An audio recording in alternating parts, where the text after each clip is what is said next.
It was supposed to be a regular trip. President Ibrahim Traoré was set to visit a rural youth center, a mission filled with purpose.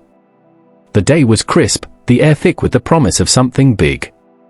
His convoy was prepared, his words rehearsed, the people eagerly waiting to hear from him. But something was off. That day, nothing would go as planned. The sun had barely risen over the golden savanna of eastern Burkina Faso. President Ibrahim Traoré, dressed in a sharp suit, stood by his sleek black SUV, sipping from his thermos of tea. He had long learned to savor these quiet moments before the storm of his day began. The sound of distant drumming from the village square echoed on the early morning breeze. It was a rhythm of anticipation, a pulse that resonated with his every step. Today, however, the pulse of his heart beat with a different kind of awareness. His mind, sharp as ever, was clouded with a sense of unease. The schedule was tight, but the mission was simple. Visit a group of young people, encourage them, inspire them. Speeches were written, and the event was organized. Nothing could go wrong, right?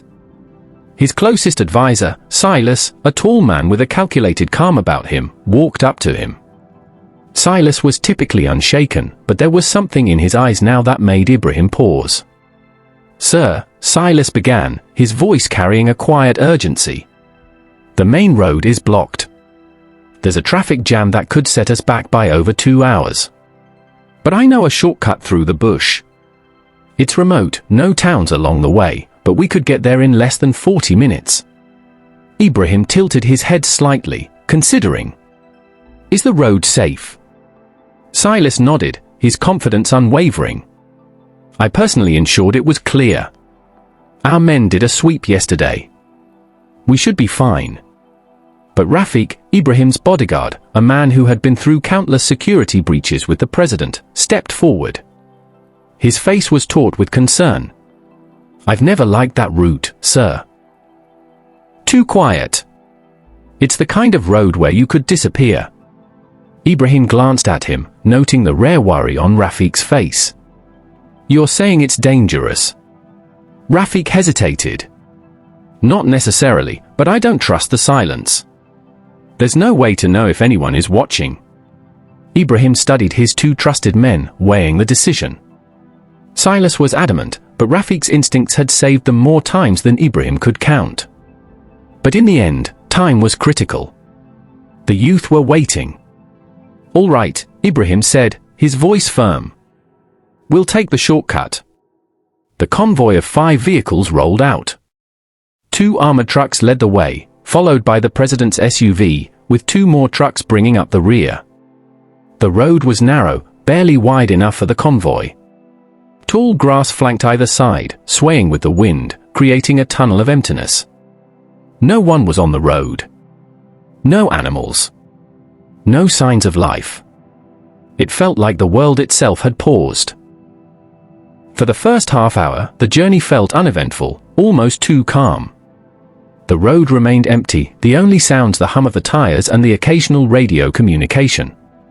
But then, just as they passed a bend in the road, something appeared. A large, dark figure stepped into the middle of the road. Ibrahim squinted, trying to make it out. It was a bull. A massive, brown creature with a set of wide, curved horns. Its body was solid, and its eyes, despite the distance, locked onto the convoy. It didn't move, didn't flinch, just stared down the vehicles. The convoy slowed to a halt.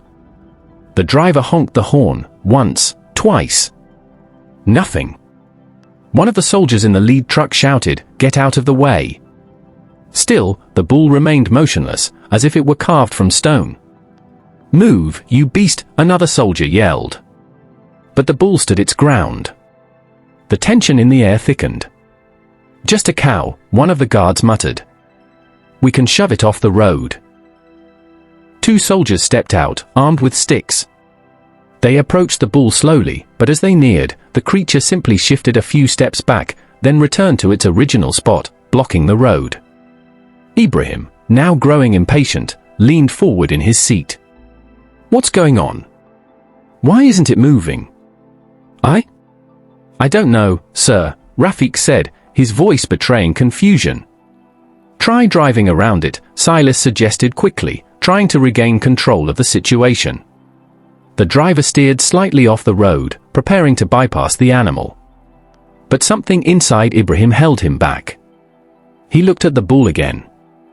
It wasn't afraid. It wasn't charging. It simply stood there, unyielding. "Stop the vehicle," Ibrahim commanded. The driver froze, unsure. But when Ibrahim repeated the command, he obeyed. "Send someone to check under the bull," Ibrahim ordered. Silas, clearly frustrated now, said, "Sir, it's just an animal. We need to move." "I said check the ground," Ibrahim responded firmly. Two guards carefully approached the bull.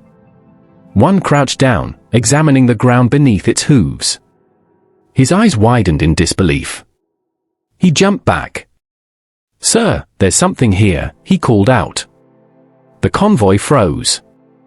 Ibrahim stepped out of the SUV, his heart pounding. He followed the guards as they inspected the dirt. There, half buried in the earth, was a thin metal wire. The soldier traced it carefully, then gasped. "Sir, this leads to something," he said, his voice filled with shock. Ibrahim's face went pale. "It's a landmine," he whispered. His words hung in the air like a deadly promise. Rafik rushed forward, panic in his eyes. "Sir, there's more, 3 mines, all connected. Someone planned this." The convoy was in chaos. Soldiers scrambled to secure the area, pulling back and drawing their weapons. The road had been rigged to kill them. And the bull, in its eerie calm, had stopped them just in time. Ibrahim's mind raced. He stepped forward slowly, his eyes never leaving the bull, then turned to Silas. For the first time, he saw fear in his advisor's eyes. "You cleared this road," Ibrahim said, his voice icy. "You promised us safety." Silas wiped sweat from his forehead. "Yes, sir. We checked the area ourselves." "These mines weren't here yesterday," Rafik observed, kneeling beside the wire. "Someone planted them after your so-called clearance." The pieces began to fit together. Someone had known Ibrahim would take this route. Someone had planned his death, and they'd almost succeeded. The cow had saved them. "I don't believe this," Ibrahim said, the weight of the betrayal sinking in. "Silas, why this road? Why push me down this path?" Silas hesitated, his face pale. "I just thought we would save time. I thought..." His voice trailed off. "Time," Ibrahim repeated, his voice cold. "You pushed for this shortcut. Now I know why." A sharp crackle from the radio interrupted the tense moment. Commander Nabil had arrived on a motorbike with backup troops. After a quick exchange, he pulled Ibrahim aside. "I don't trust him," Nabil said quietly, his eyes darting toward Silas. "We've intercepted something that doesn't add up." Nabil's words hit Ibrahim like a ton of bricks. "What did you find?" "One of your security officers assigned to Silas was caught sending a location ping," Nabil explained. "We traced it. It leads to an unknown private military contractor." Ibrahim's face hardened. "Who would want me dead?" The realization struck him hard. This wasn't just a random act of violence, it was planned. A careful, calculated attempt on his life. "Arrest Silas," Ibrahim ordered coldly. "Do not let him speak to anyone." As the soldiers moved to detain Silas, he tried to protest. "I swear, I didn't do anything," he stammered. "Enough," Ibrahim cut him off, his voice filled with fury. "You promised me safety. But that bull saved me before you could kill me." The convoy reversed slowly, carefully retracing its steps. The mission to the youth center was abandoned, but the search for the truth was only beginning. The decision to reverse the convoy was one that Ibrahim Traoré never imagined he'd have to make. It was supposed to be a simple visit to the youth center, a quick trip, an inspiring moment for the country's future leaders. But the discovery of the landmines changed everything. The quiet, remote road that was supposed to give them more time had turned into a deadly trap, and now, even as the convoy made its way back, Ibrahim couldn't shake the feeling that something larger was at play. As the convoy retraced its path, the atmosphere inside the vehicles was heavy. The mood had shifted from excitement to grim uncertainty. The drumming from the village square had long faded, replaced by the hum of the engines and the quiet murmurs over the radios. Ibrahim sat in the back of the SUV, staring out the window at the endless horizon, trying to piece together what had just unfolded. His mind kept returning to Silas, his closest advisor. Silas had been the one to insist on the shortcut. Silas had been the one to say it was clear, the one who promised safety. But now, with the discovery of the mines and the tension in his eyes, Ibrahim couldn't help but wonder, was Silas involved in the plot? Or had he been a pawn, caught up in something far greater than he understood? Ibrahim's thoughts were interrupted by the crackling of the radio. It was Commander Nabil.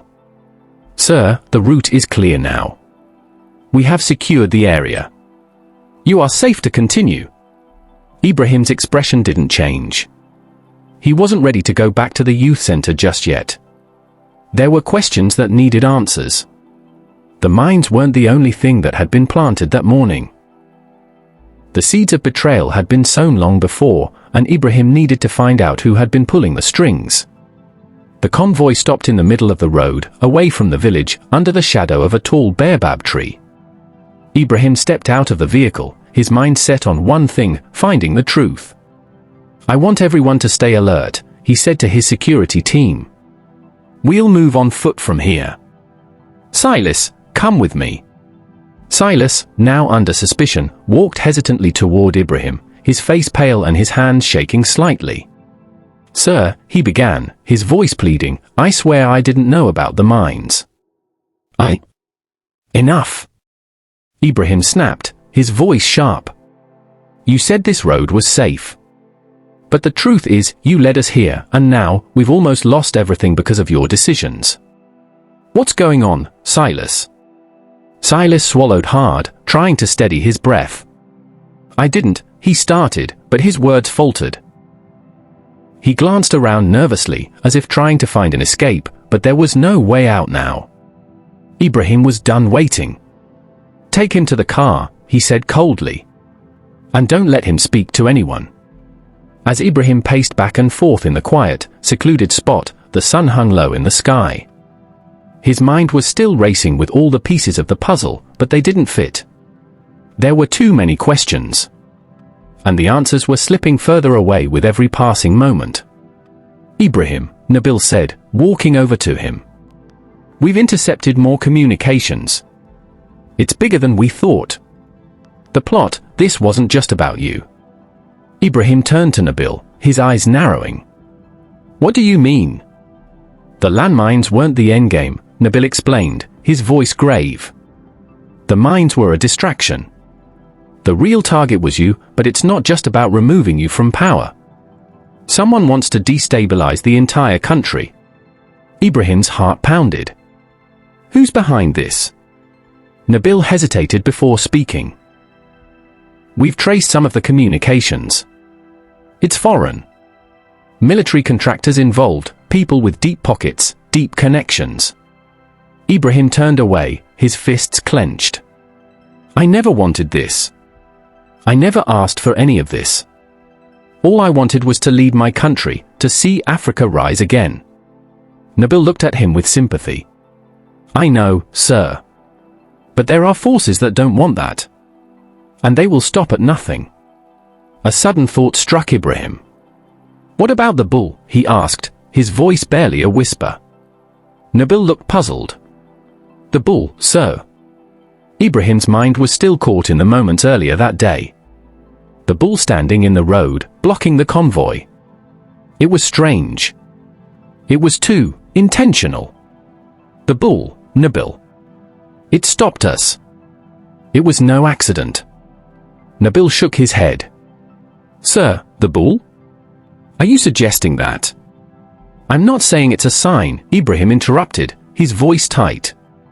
"But it was too perfectly timed. Someone knew we would take that shortcut. They knew when we would arrive. But that bull stopped us.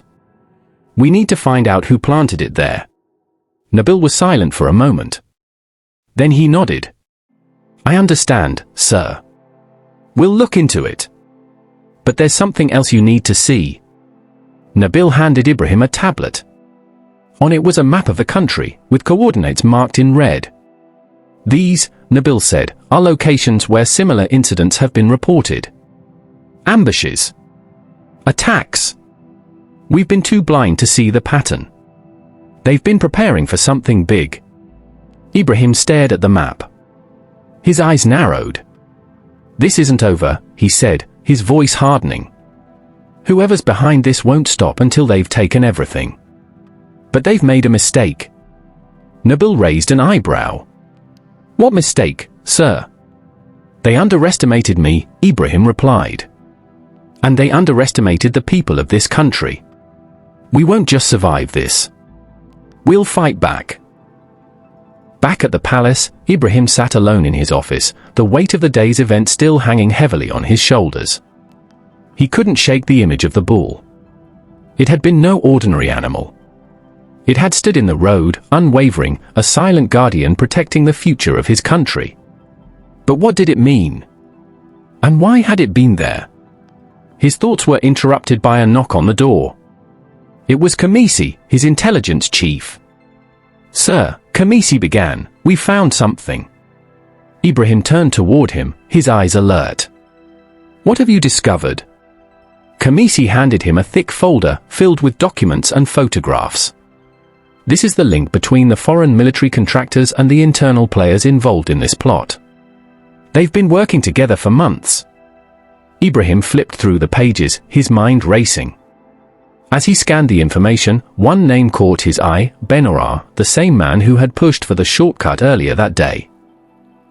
He's been compromised, Ibrahim muttered, his jaw tightening. But there's more, isn't there? Khamisi nodded.